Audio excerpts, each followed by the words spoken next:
صبح صبح آغاز کرتے ہیں سر یہ جو آمنے سامنے والے معاملات ہوئے ہیں، جب علی امین گنڈاپور نے کہا کہ جی صوبہ ہمارا ہے، ہم چلائیں گے، کوئی آپریشن نہیں ہوگا، دوسری طرف سے صرف اسٹیٹمنٹ نہیں آئی ہے احتشام صاحب، دوسری طرف سے ایک سوال بھی آیا ہے، وہ سوال اس پہ میں چاہوں گا آپ کا تجزیہ لینا کتنا امپورٹنٹ ہے۔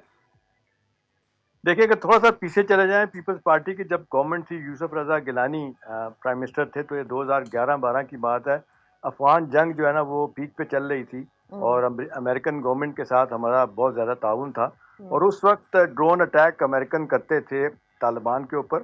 افغانستان میں، اور بڑا شور ہوتا تھا، اور اس کے بعد پھر کچھ پاکستان کے علاقوں میں بھی اپنے طالبان اور امریکی دشمنوں کو مارنے کے لیے جو ہے نا ڈرون اٹیک ہوئے، تو بڑا احتجاج ہوا، اور پھر جو خبریں اندر سے آئی ہوئی تھی کہ یوسف رضا گیلانی نے امریکن کو یہ کہا پرائم منسٹر کہ جی ٹھیک ہے لوگ احتجاج کریں گے، ہم بھی کنڈیم کیا کریں گے، لیکن آپ اپنا کام چلائے رکھیں۔ تو مجھے وہ گنڈاپور والی بات جو ہے نا اب یاد آ رہی ہے کہ یہ ڈبل ایجنٹ کے طور پہ کام کرتے ہیں، مجھے اس میں کہنے میں کوئی حرج نہیں ہے، اور یہ ایک طرف حکومت کے ساتھ اور دوسری طرف چیف منسٹر رہنے کی خواہش پہ یہ تھوڑی سی ڈفرینٹ لائن لیتے ہیں۔ بعض اوقات وہ کہتے ہیں نا گراؤنڈ سے باہر بھی چھکا لگاتے ہیں، لیکن وہ ان کے لیے مصیبت ہو جاتی ہے۔ اب آخری بات اس میں جو بڑی امپورٹنٹ ہے وہ یہ ہے، یہ جو کہہ رہے ہیں کہ جی ہم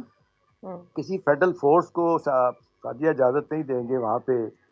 کے پی میں کوئی آپریشن کرنے کی، وہ تو ہو رہا ہے جس طرح لیویز اور اس کے بعد آپ نے دیکھے باقی دوسرے فیڈرل ادارے ہیں ان کی ایکسپینشن ہو رہی ہے بڑی تیزی کے ساتھ، تو وہ تو اپنا کام کر رہے ہیں اور وہ یہ کام کرتے رہیں گے اوور ٹائم۔ اچھا احتشام صاحب، یہ جو فیصل نے کوشچن ریز کیا، مجھے اس کی طرف آنا ہے کہ صوبائی عہدیداران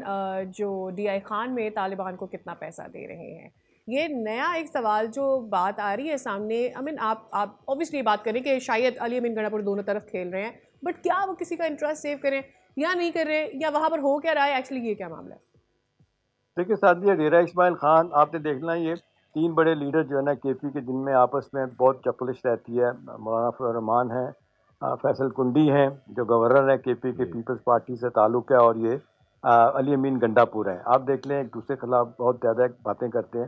کل ہی کا پرسوں کا اسٹیٹمنٹ ہے فضل الرحمان صاحب کا، جس میں انہوں نے کہا ہے کہ رات میں جب جو ہی مغرب کا وقت ختم ہوتا ہے تو وہاں پہ حکومت کسی اور کی ہو جاتی ہے، گنڈاپور نظر نہیں آتے۔ اور گنڈاپور کے بارے میں عام بات مشہور ہے کہ یا تو وہ اسلام آباد میں ہوتے ہیں، اور یا کبھی کبھار وہ نظر آتے ہیں پشاور میں، جہاں پہ ان کو ہونا چاہیے زیادہ تر، تو اپنے علاقے میں تو جاتے نہیں۔ تو دیکھیں لا اینڈ آرڈر کی سچویشن تو جتنی وہاں پہ خراب ہے ان کے اپنے ڈیرہ اسماعیل خان میں، وہ کسی سے چھپی نہیں ہے۔ اب یہ بیان بازی کی حد تک تو سعدیہ سب کچھ ہو رہا ہے۔